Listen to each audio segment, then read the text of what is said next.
Thank you, everybody, for coming to the Aaron Torres podcast YouTube page. If you could do me a quick favor, if you do enjoy the video that you came here to watch, do me a favor, go ahead and hit that little red subscribe button at the bottom of the screen. It really does help my audience grow. It really does help this channel grow. It means more than you realize. So go ahead, hit that little red button. Also, remember, full episodes of the Aaron Torres podcast, wherever you download your podcast, Apple, Spotify, etc. Now, here is the video that you came here for.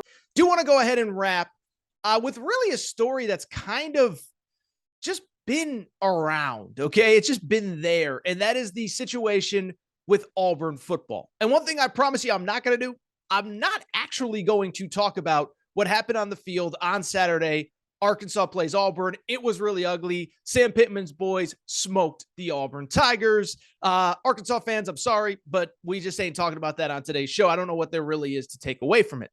With that said, though, it is increasingly clear, it is obvious that Bryan Harsin not only is not the guy, he's not going to be the guy. I've said it a few times now, I don't even think that he wants to be there. And so the question now becomes, what is taking Auburn so long, and why have they not made a move yet? Well, I think we got two pieces of news over the weekend that make it very interesting and really start to tell us that this thing is starting to come together. One from the AD perspective and one from the coaching perspective. And I think these are two very interesting pieces of news as it pertains to not only the present of Auburn football, but more importantly, the future as well. And so in the bigger picture, before we even get to the news, I think a lot of you've asked me privately, publicly, DM, social media, whatever, Torres, what is going on at Auburn? Like what is taking so long? Why have they not made a move yet? We look at the whole landscape of college football. Nebraska's made a move. Georgia Tech's made a move. Colorado's made a move. Wisconsin, which never does anything, has made a move. Arizona State. Why has Auburn not made a move yet? And what I would say to that is, to me, it's a little bit unfortunate, especially for the guys in the locker room. But I don't believe that the people that really matter at Auburn, I don't think they really care about this season. I don't think it's, some of those schools, Nebraska was about salvaging a little bit of this year. Trev Alberts talked about having a new voice in the locker room. Other places, it was a little bit of a different deal. But for the people that matter at Auburn, I don't think it's really about this year. I think they never really wanted Bryan Harsin back this year. The people that matter, the people with the money, I don't think they ever really wanted Bryan Harsin back this year. I think since probably dating back to the Penn State game, maybe the Missouri game a week later, they kind of knew, okay, not only is Bryan Harsin not the guy, he's not going to do enough to be the guy by the end of the year, right? Like if you get smoked by Penn State at home and barely survive against Missouri when they basically had 2 game-winning plays that they screwed up, if that's how you're handling Penn State and Missouri, you ain't beating LSU, you ain't beating Ole Miss, you ain't beating Arkansas, and you're definitely not beating Georgia and Alabama. And so I don't get the sense that once the first couple games happen, once we're in the middle of September, that anybody was really like, we're trying to salvage this season. What it's really about instead is really setting things up for the future, which is, I think, what Auburn is doing. If you remember, Auburn right now does not have an AD and has not had an AD really since I think about the middle of August, when Alan Green, the former AD, resigned. Basically, his contract wasn't going to be renewed in December. And he says, you know what? If you don't want me here, I don't want to be here. I'm going to get out. I'm going to split. And so for Auburn to answer the question of why have they not gotten rid of Bryan Harsin, it seems pretty obvious. They don't really have anybody to do it. And it's not really about Bryan Harsin this year anyway. So what has really been the priority at Auburn is focusing on finding the next AD, which really, once you hire that guy or girl, it kills 2 birds with 1 stone, right? He comes in, he does the dirty work on Bryan Harsin, nobody else has to, and then also he then or she then pursues the next head coach, and we're going to get into candidates in a minute. And so I bring all that up to bring it full circle because it appears as though Auburn does, in fact, have its next AD maybe sort of possibly in place.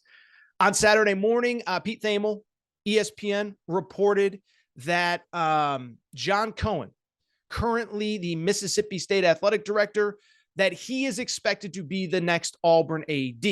Now, Pete Thamel said it wasn't official, and there was a little bit of scuttlebutt late Saturday that maybe some people at Auburn were getting cold feet and didn't think he was the guy because, of course, at Auburn, that's exactly what always happens.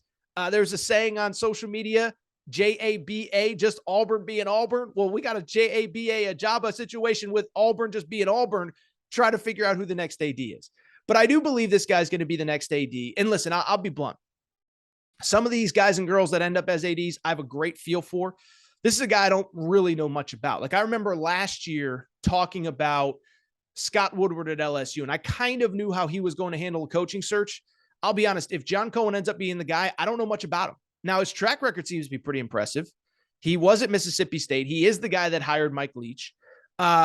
He is the guy, oh, by the way, I like the Chris Jans hire in basketball. I think Chris Jans is actually going to be really good there. And also it's worth noting, like Mississippi State did win the College World Series 2 years ago in baseball. So if your baseball program's humming, if your football program's humming, and if your basketball program's pretty good, you're probably pretty good at your job in evaluating talent. And now assuming that he's the guy, really everything comes down to what does he do for football? Because as weird as it sounds, like we all get caught up with Auburn. But remember, Auburn, they're actually pretty good in basketball. Oh, they were number 1 in the country. They won the SEC regular season. So they're good in basketball. Bruce Pearl's got this thing. Baseball, they just made the College World Series. Butch Thompson's got that thing. I think his name's Butch Thompson. Forgive me. I'm only a college baseball guy 1 or 2 weeks a year. But what this really comes down to, what do you do in football? And that's where it gets interesting because there's some obvious candidates that we all know, right? Deion Sanders. I've talked about Deion Sanders and Auburn dating back to mid-September. When it became obvious Brian Harsin wasn't the guy, I said, Deion, that guy can recruit, the guy can coach. Just the fact that Jackson State hosted College Game Day this week shows how far he's evolved. He's taken that program. So I've said for months, I think Deion should be the guy. Obviously, Lane Kiffin, there's some ties there. There's some historical context. Auburn has stolen a head football coach from Ole Miss before. Now, Lane Kiffin's making $7 million a year. I don't really see it, but some people seem to think that he could be a candidate. But I think it's also worth noting the second piece of news which came out this week, which is that Hugh Freeze, who I think everybody kind of thought to be a logical candidate, he just signed a contract extension at Liberty on Friday. And so I want to get into that because I do think there's a little bit of misperception. I did see quite a bit of, well, he signed the extension. I guess he's not going to be the next head coach at Auburn. What I would say is I don't really know that that's true. Contract's just a piece of paper. It's meant to be broken. But what this comes down to and what it's going to come down to at the end of the day is what it always comes down to. What is the buyout to get him out of the contract? Lane Kiffin, I believe, signed a contract extension with Florida Atlantic and then took the Ole Miss job a few weeks later. The reason Jimbo Fisher kept getting raises over these last couple of years is because he had no buyout, could leave Texas A&M for LSU if he wanted to go. And so with Hugh Freeze, because Liberty is a private school, we don't know the exact dollar amount. I did see Chris Vanini from The Athletic reporting that there was a buyout, but it wasn't enough to keep away SEC schools if they were interested. And so if you're Auburn, I saw a lot of like, this eliminates Hugh Freeze. I don't get the sense that it eliminates Hugh Freeze at all.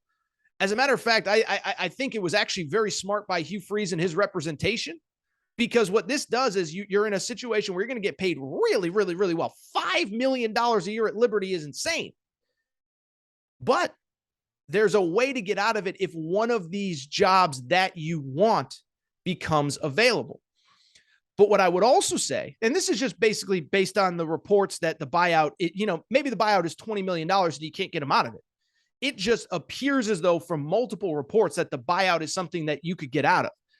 At the same time, though, you know what that $5 million price tag also tells me? It ain't going to be cheap to get Hugh Freeze.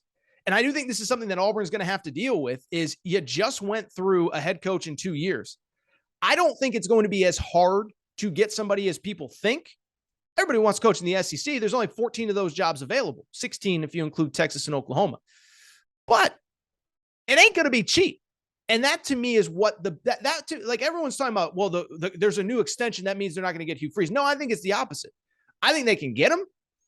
I think they're going to have to pay a lot of money to get him, though. $5 million a year at Liberty, set up there, very good. But you look at the bigger picture. If he's making $5 million there, what's it going to take to get him to leave?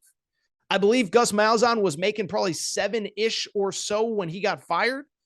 I think that's the baseline. And I think you might have to pay Brian Kelly money, whatever, to get Hugh Freeze over to Auburn at this point. Keep in mind, We live in a world now. Kirby Smart's making 10, 11, $12 million a year. Nick Saban making 10, 11, $12 million a year. So the idea, especially in the SEC, of paying $8, $9, $9.5 million a year doesn't seem crazy. Mel Tucker making $9.5, and he's getting smoked every week. So that's the news out of Auburn. I find it all very fascinating. I find it all very interesting because the AD is in place, and I expect things to move quickly. I suspect that if they officially name John Cohen the AD, that within 24 hours, Brian Harsin will be gone, and then it is game on in terms of the next head coach. But we'll monitor all that. But a very, very, very interesting week at Auburn. But it feels like we're starting to get some momentum here. It feels like we're going to get a new AD, which will then lead to a new coach soon.